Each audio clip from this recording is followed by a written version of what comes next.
Hey guys, what's up? This is your girl. I am the Bronze Goddess, and this is Strawberry Letter number 15. This is, am I his ATM machine? Yes, okay. This one's kind of lengthy, so I'm going to go ahead and get down into it, okay? Like to hear it? Here it goes. Your channel is my guilty pleasure. I've been watching for weeks without subscribing. I'm now proud to say I am a subscriber. I love your channel. I'm writing to get some of your great advice. Let's see. Here's the background information. I've known my husband since we were in high school. We were a couple for 7 years before we got married and also birthed a child within that 7 years. We are only 18 months into our marriage. Since we've been together, my family and friends have always been in my ear telling me that I am too good for him. I've never seen it like that. However, since we've been married, I have noticed that he's started to lack drive and motivation. My husband has no high school diploma or skills training. On the contrary, I have a BA and an MA and a great career. Before we got married, my husband was enrolled in the GED program and was always expressing a desire for him to go back to school and major in computer science. Since we've married, he's dropped out of the GED program and gets irritated whenever I bring up the idea of going back to school. Additionally, my husband was on his current job for 9 years.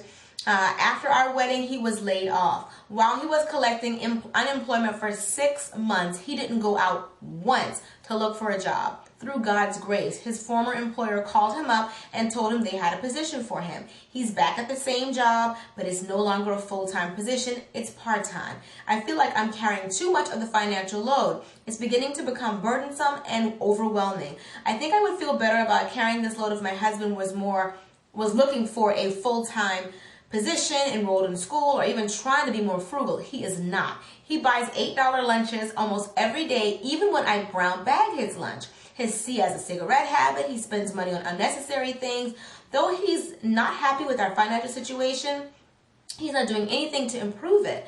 I've written him resumes, bought GED study courses, research jobs for him, and even set aside time for us to study together, but he's not taking the initiative to do anything for himself. I pay more than half of our living expenses, and I'm beginning to lose my cool.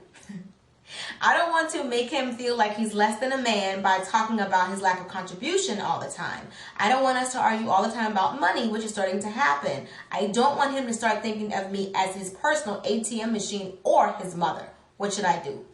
Ooh, girl, okay. Oh, Musa. Okay, now, you came to me, baby girl. So you know I'm going to keep it one-handed, okay? I was going to make a video about something like this anyway, so I'm glad I have your letter to tie everything all in. And this one is kind of like the fixer-upper. You knew when you married him, when he didn't have his high school diploma, and that you had all this education, you already knew that. So none of this comes as a surprise to you. You knew that you would always be making more money than him. You knew that. You signed up for that. Okay, you knew that. This is not a surprise. So to me, it's like for you to say, now it's starting to bother you. I think that, you're married now. So it's not like you're dating and you can just walk away. You have to find a way to make it work. I don't know if you've sat him down and talked to him about how you feel without arguing, but I think you definitely need to do that. But the thing about it is, I think that a lot of times women, and I feel like in your case, you may have looked at him as a fixer-upper. He was a good man. He just needed a little bit of work. So like you said, you offer to study with him. You write his resumes. You pack his lunch. You say you don't want to be like his mother, but you're acting like his mother. I help my baby girl with her homework. I pack her lunch. You're acting like the mother, so he's acting like the child. I don't want to go to school. Literally, like, I don't want to go to school. I don't want my GED. I don't want to. He's spending money. He's doing this. Even though you did not want to, it has somehow, some way, it has definitely emasculated him. And it's made him feel like he's less than of a man. And I think that when this happens, you have to try harder. In my particular, I'm going to tell you, I can identify somewhat with what you're going through. my husband has his education and everything, but there was a time recently when he was without a job, and I was the only one who was working. And it took a lot of effort. You know, as a woman, you are not built to do that. That is how I feel. You are not built to carry the family. Your shoulders are not built to have the weight of a family on it. That is a man's job. Now, I understand there are women out there holding it down. You're doing that because you have to. Most of the time, it's not because you want to. It's different from what you do to adapt to your situation and what you choose. You adapt to your situation. But I had to make a conscious effort to be encouraging, because I knew my husband was trying very hard, and I could see him being frustrated by it. I would pray with him, pray for him. People always underestimate the power of a praying wife. We are powerful. And you know, I'm not sure how your husband's relationship is with God or whatever, but I'm telling you, if your man has a connection with God and he follows God, it's so much easier to reach him. I would suggest going to church. You know, people, I know I'm kind of all over the place. I have so much I want to say. A lot of times, you go to church and you feel like every time you go, they're always talking to you. They're always talking specifically to you about your problem, whatever you got going on. I would suggest that you go to church and take him to church with you. And I bet you the word will sink in. He will identify with something. It will resonate with him. He will identify with something that they said, and it's going to help. Having a man that listens to God, because my philosophy with being in a relationship with is I have no problems following a man as long as he's following God. I am not going to follow a man who is not following anyone, who's just doing what he want to do. You can't lead me in my family. I have no problem. Like, I am a independent woman. I'm a lady so independent, throw my hands up back. Yeah, whatever. Seriously, I'm an independent woman. But at the same time, I know my role. And because I know that my husband prays about the decision that he makes for our family and that he follows God, I'm okay with being submissive to that. And so I think that you should take him to church. I think that if you guys are active in your church, you should seek counseling there. Start talking about it. Sit down and talk about the finances. Ask him, how does he feel about the finances? What can you guys do? Instead of you making all the decisions, incorporate him in the decisions. It doesn't matter how much money he makes. You have to let a man feel like a man. No matter how much money he makes, you must always let him feel like a man. You must always let him be in charge and let him make those decisions. There are certain decisions here in my house that I make, but the major decisions my husband makes, unless he's out of control. And it's nothing about buying something, because I'm a cheapskate and he's totally not, okay?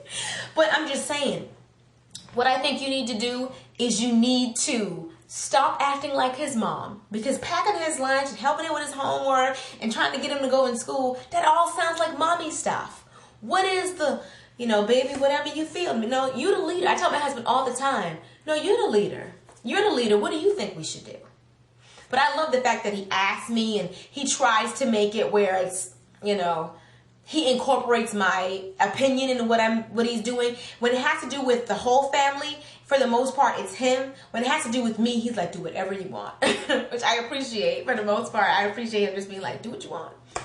But seriously, I think that you should sit him down and talk to him, and slowly but surely, in the words that you use, in the way that you treat him, start making him feel more and more like the man. If that means, hey honey, I'm gonna fix your plate. I'm gonna fix. What would you like to eat? Hey honey, you're gonna have to make more of an effort. And what I mean, every little thing. Honey, I'm gonna fix your plate. No. Your daddy gotta eat first. The man of the house eats first. Honey, you go ahead and make your plate, or I'm gonna fix your plate. And maybe a small thing, but it works. Same thing with every single thing.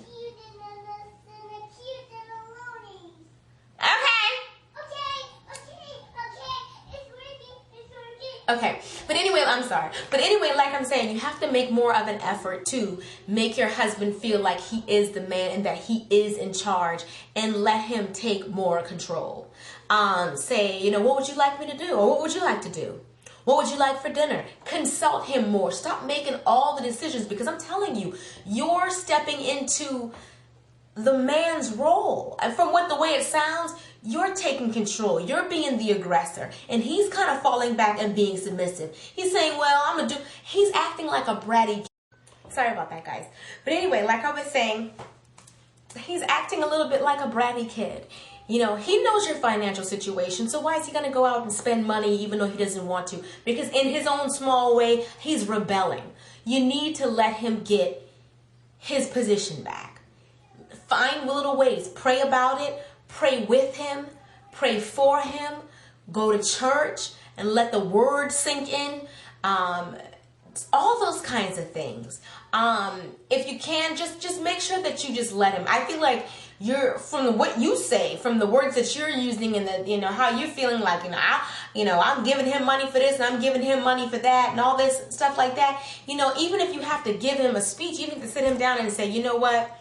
I know that I make more money than you, but that doesn't mean that you're not the man, that you're not in charge, that you don't run this household. I don't care if I make 2 times, 3 times, 4 times as much money as you. It's not about that. You are the man. You are the leader. What do you think we should do to help us with our financial situation? What do you think we should do about this? So-and-so, they called about the school called and they want to know. What do you think? Go out of your way to include him in the decision-making processes of your family. Include him slowly but surely. Now, I'm going to say this, and this is just keeping it real. They had a statistic out. I heard it on the radio the other day. They had a statistic out, and they were saying that men whose wives make more than them are more likely to be unfaithful. I'm not saying that to scare you. I'm just telling you. And the reason why the men say that they did it is because of the fact that the women who they were with were making them feel like less of a man. And they still love the woman and all that other stuff. I'm trying to tell you, go out of your way. If you want to save this and try to change this and make this better, I suggest you go to church, pray with him, pray for him, and go out of your way to make him feel like the man. If that means every little thing, make him feel like the man. You're in charge, or whatever you like. What would you like for dinner? I'm going to go ahead and make your plate first. Y'all don't touch the food. You know your daddy eats first. Honey, would you like to bless the food? Honey, my husband says the prayer every night. I rarely lead prayer. When we eat over dinner, he leads the prayer. Every little way, I make sure he knows you're the man. You're in charge of this family. Come on, honey, go ahead and pray. Try that. Try that. Next time you eat, say, go ahead, can you lead us into a prayer? Make sure that he knows that he is the man, no matter how much money he makes. Anyway, that's just my opinion. Don't forget, opinions are like belly buttons. Everybody has one. And please, please, please, these are real people with real problems, so please be considerate before commenting. Give her some help, y'all. If you're in the situation or you've been in it or whatever, please leave video responses, comments, all that stuff, okay? I will see you, ladies and gentlemen, in the next video. And until next time, later, divas. Deuces. And dudes, all right? Deuces to y'all, too. Hey guys, I just have to say this really quick. Also, in the beginning of the letter, the writer talks about how the family and friends told her that she was too good for him. First of all, you need to watch what your family and your friends say about your mate. When you get married, you say in your vows, forsaking all others. Let no man put us under. Let no friend, let no family, let no gossiper, let no coworker. You don't let nobody disrespect your mate. That's my husband. Watch your mouth. That's my husband. Can't nobody talk slick about Mr. Brongoddard. Mr. Brongoddard, best believe. Best believe. Can't nobody talk slick. That's my man. Now, I can say what I want. But you better not say nothing about him. That's my baby. Because we took vows together. And I'm supposed to have his back. If don't nobody have his back, me as his wife, I got it. You don't let nobody talk slick about your husband. Forsaking all others, let no man put us under. Okay? You it's even though you're not saying it, because you allow it to be said in front of you, you're almost like co-signing it. You're almost saying, well, amen to it. You don't co-sign stuff like that. That's not what you do. In that area, in that respect, you're wrong in that to me. You don't let nobody talk bad about your husband. Nobody. Not Big Mama. Not your favorite cousin. Not your best friend. Not your BFF. Nobody. Alright? Now I'm done.